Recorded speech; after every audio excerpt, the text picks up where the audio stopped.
आप सबके अंदर विराजमान परमपिता परमेश्वर को मेरा प्रणाम।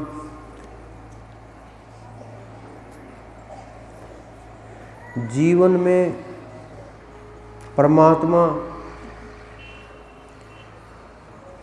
हमने इस प्रकार से समझ लिया कि ये सांसारिक सब कुछ पहले, परमात्मा बाद में। लेकिन इसके विपरीत सब कुछ इस संसार के अंदर जितने भी पदार्थ हैं, जितने भी जो भी रचनाएं हैं, सब बाद में, पहले परमात्मा। क्योंकि बिना उस परमात्मा के न शरीर चलता है, न संसार चलता है, न जीवन चलता है। और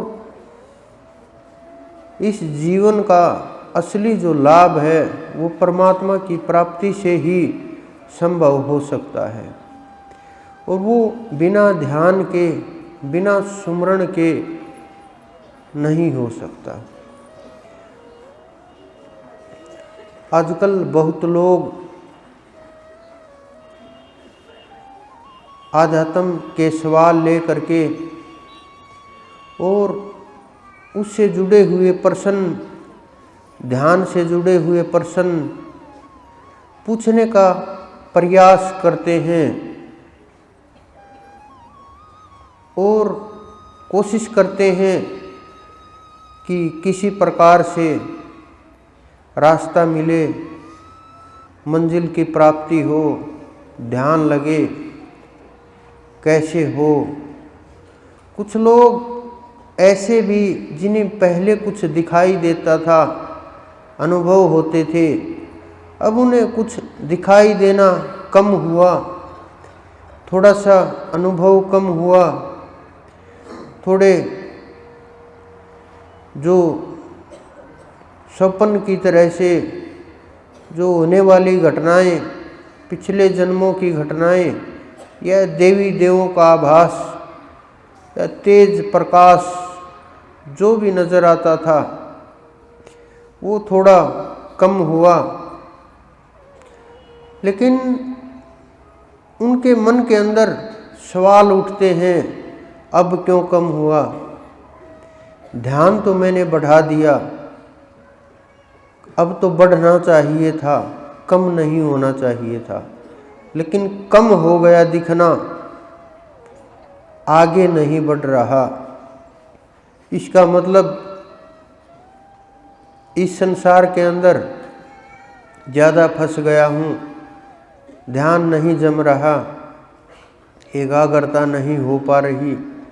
इस प्रकार के सवाल मन के अंदर उठते हैं।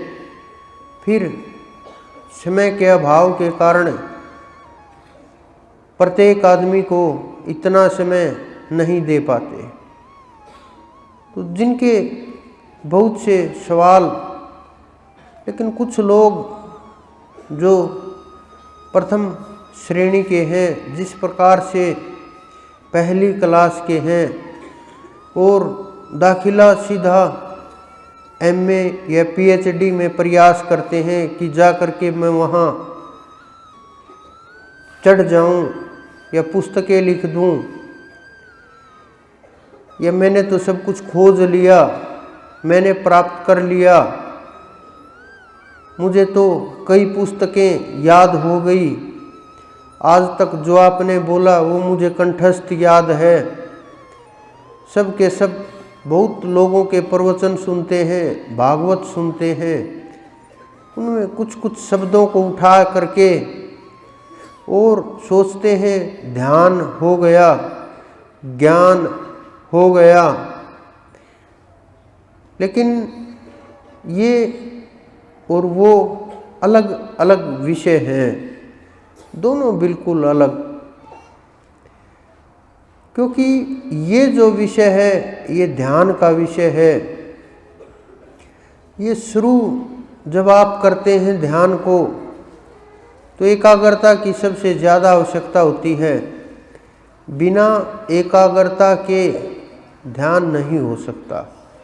आपको ध्यान के लिए सबसे पहले समय देना होगा अपने आप को। जितना भी आप देश को 1 घंटा, 2 घंटे, 4 घंटे, जितना भी आप समय देश को उतना श्रेष्ठ रहेगा, क्योंकि बिना ध्यान के ऊर्जा इकट्ठी नहीं हो सकती।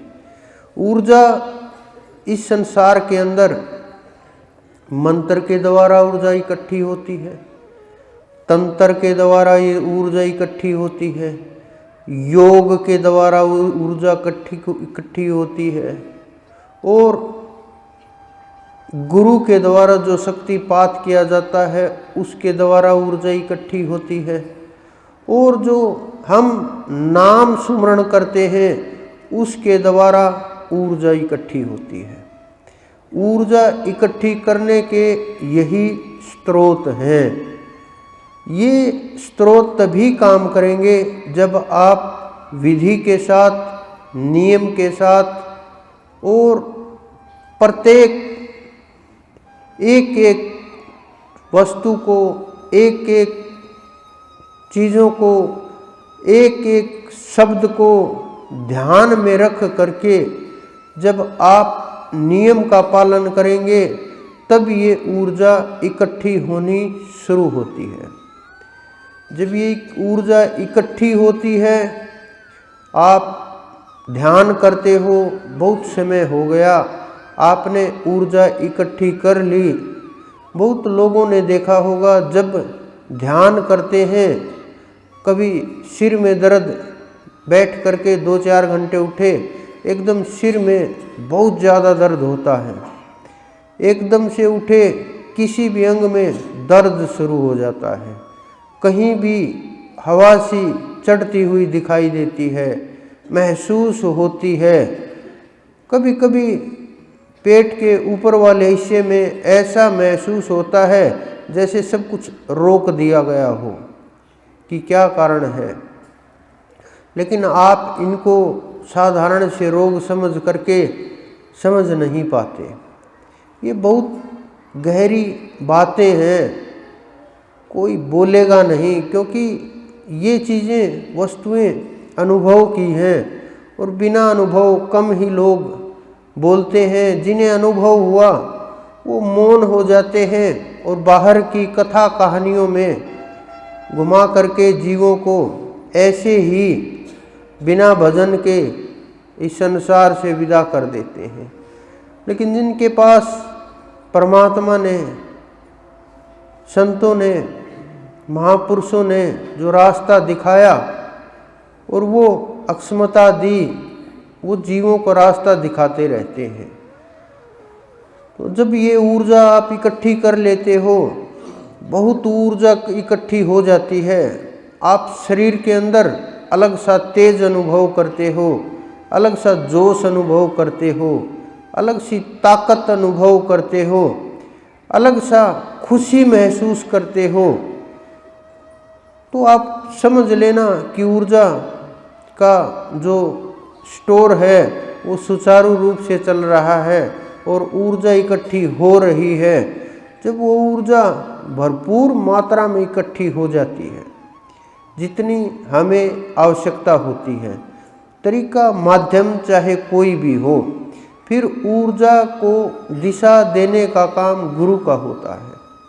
क्योंकि गुरु और शिष्य का जब तालमेल नहीं होगा, जुड़ाव नहीं होगा, दोनों का ध्यान एक नहीं होगा, दोनों एक दूसरे से जुड़े हुए नहीं होंगे। जिस प्रकार से ट्रांसफार्मर के ऊपर अगर आप तार नहीं लगाओगे, डोरी नहीं लगाओगे, तो वो लाइट नहीं चलेगी। कितना भी प्रयास करें नहीं हो पाएगा। लेकिन जब आप वहाँ डोरी लगा दोगे तो आपकी सप्लाई शुरू हो जाएगी। जब सप्लाई शुरू होगी तो आपके जो घर के जो भी उनसे जुड़े हुए बिजली से साधन हैं वो सब के सब चलने लगेंगे।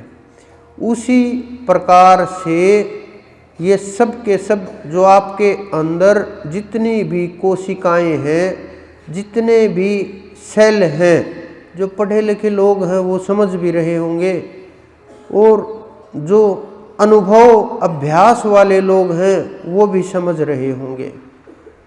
लेकिन कुछ लोग जिन्होंने अभ्यास नहीं किया या अभ्यास की शुरुआती दौर में हैं, उनको ये चीज़ें बड़ी मुश्किल से समझ में आएंगी। लेकिन ये रास्ता सभी को तय करना पड़ता है, कोई भी हो, किसी भी प्रकार का हो, स्त्री हो पुरुष हो, या स्त्री और पुरुष दोनों से अलग मानव हो, सबको ये तय करना पड़ता है और माध्यम यही होता है।